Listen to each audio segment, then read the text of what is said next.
In response to the gray zone being defunded by GoFundMe, Max Blumenthal went on the Glenn Greenwald System Update show where Glenn Greenwald brought up a story about GoFundMe, and Max Blumenthal added his own little anecdote, which suggests that they're not so concerned with safety and integrity, which was their reason for withholding the gray zone's funds.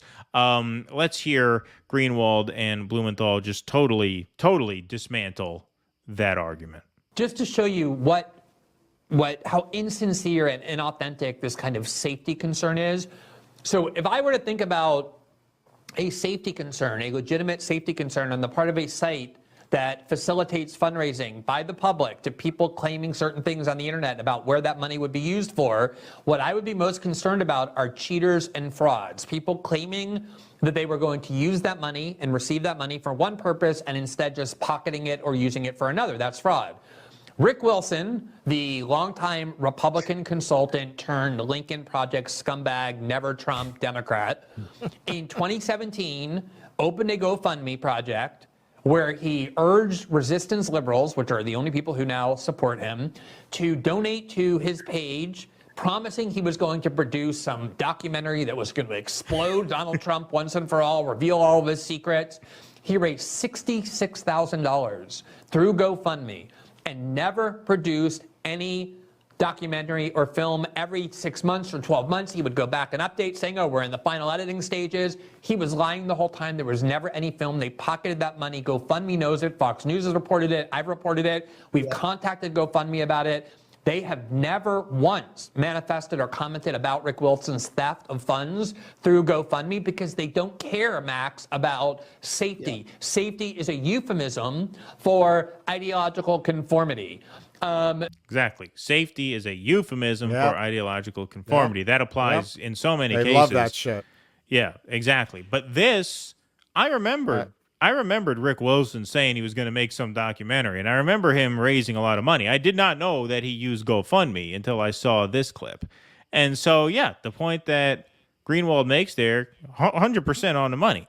If you're really concerned with safety and people being defrauded, then why wouldn't you follow up with Rick Wilson here? You raised 66 grand for a film that no one ever saw because it was never made. Right. It's a pure grift. Right. And yeah, you have a lot of things. You can do anything as long as you're pro-establishment. As long as you're pro-establishment, you can get away with anything. It's all a question of where you land ideologically. And God knows the brain dead libs aren't going to ask any questions. They just follow whatever lead their media tells them. As long as Rick Wilson is in good standing, doesn't matter, man. He could go on a bender, run over 7 people, beat his kids. He'll still be on a panel on Face the Nation that weekend. Look at George Bush. You can attack the wrong country based on an outright lie. You can torture people. Right. You can admit after you're out of office that, yes, you tortured people. Nothing ever happens. Happens. They get Trump on 100 grand to a porn star to keep her mouth shut until after the election. But no, George Bush, no. Yeah. Nothing. All right. Now Michelle's partner in crime. Exactly. All right. So he wraps up this, and then Blumenthal gives his own GoFundMe anecdote. So talk about... I got another example. Yeah, go ahead. I just had to look this up because I just remembered it.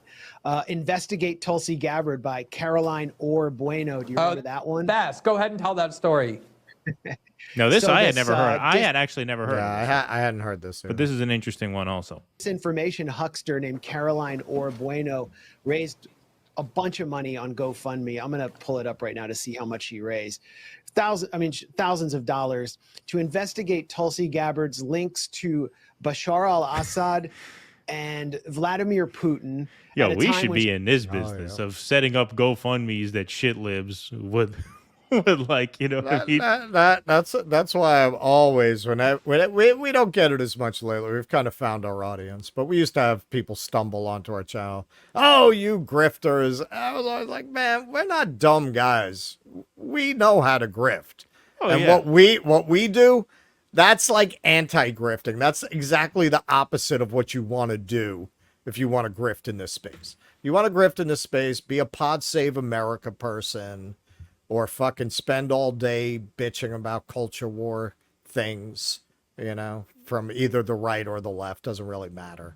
Just spend all day talking about things that outrage. Be a total Democrat shill, or be a total MAGA. Go full MAGA, like what we do, like nuance.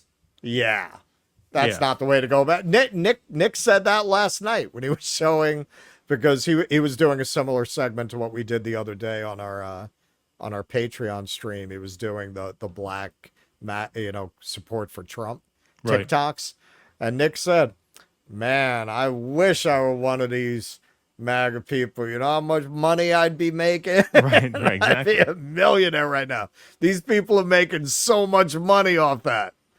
It's true, man. That's the way to go. You do a video like that the MAGA people are going to love. They're going to show it around. Especially, they love that shit. This is why I have always said, people who think that these conservatives are anti-people of color, you're barking up the wrong tree, man. They love it when they can say, see, we're not racists. See, people who aren't white believe what I believe. They love that. They love that. That's why those videos go viral like that. Who's sharing them around? No, you can have whole channels around that. But yeah, no, it's true. My wife always asked me, Keaton, why don't you start grifting? We could use a new car. We could use to buy. Maybe we could buy a house someday if you would just grift more, instead of tapping into the anti-woke Cornell West voter market, right? I had to marry the Jew who isn't good with money. Who isn't good with money? Exactly. All right, here we go. So let's hear about this Tulsi Gabbard expose that wasn't. Tulsi was under attack by the Democrats because she was the only anti-war candidate, or moderately anti-war candidate. And what was Caroline Orbueno going to do? She was going to go to Hawaii to investigate those links. She never produced anything. She never turned anything up. So she basically fundraised for a Hawaiian vacation under the shadiest auspices possible, spreading disinformation in the process. And her fundraiser is still up at GoFundMe. Yeah, I mean, exactly. And this was widely discussed. This was widely reported at the time. It was widely documented that none of the promises she made to elicit those funds actually were ever realized or fulfilled. And of course, because she also had the right ideology, namely attacking a dissident to establishment orthodoxy, GoFundMe did nothing. GoFundMe does not care if you use GoFundMe to steal people's funds, to defraud well-intentioned people, as long as your politics are correct. And there we go. There we go. That says it all right there. Says it all right there. I mean, it's self-evident. Well, and what those guys do, frankly, I'm surprised they didn't anticipate that. I'm surprised they didn't go for one of the free speech platforms from the get-go. Like, if I were running Gray Zone, I mean, I'm not trying to slam them, man, but what were you thinking going for a mainstream platform? Right? Like, I wouldn't. Like, those guys have red flags on their red flags. Well, is there a high-profile example of them bouncing anyone? Like, we just saw 2 examples of them looking the other way on obvious grips. Well, okay. So I will pull this up. So from what I was able, and I only had time to do some basic research on this, but they did, yeah, here it is.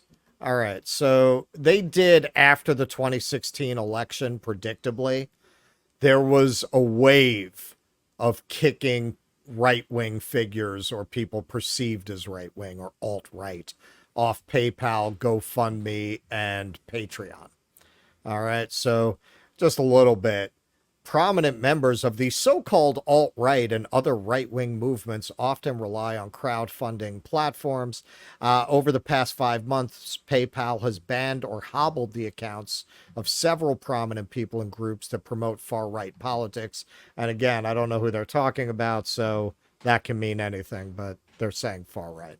Crowdfunding platforms like GoFundMe, Patreon, and You Caring. Have you ever heard of this? I never heard of that one, no.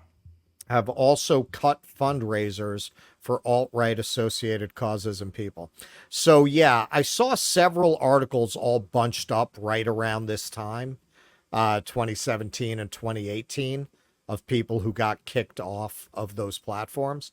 So yeah, I mean, they've done it, right? I think them going after the left is more newish. It looks like after Trump, there was a wave of the Trump backlash where they purged a lot of people who were perceived to be Trump adjacent. But, I mean, people with sense said at the time when you saw all that, particularly in regards to censorship, they're coming for them now. Who do you think they're going to come for after? They're going to come for us. Of course they're going to come for us. Of course. Of course. Censorship has generally been turned on the left in the end. Once you open that door, that was always dangerous. That's why a lot of us were saying we have to stand up for them. Even if that's not our politics, because it sets such a dangerous precedent. Even if we don't like these people, we have got to speak out against this. And a lot of people, even people who consider themselves left, didn't see it. Well, now here we are.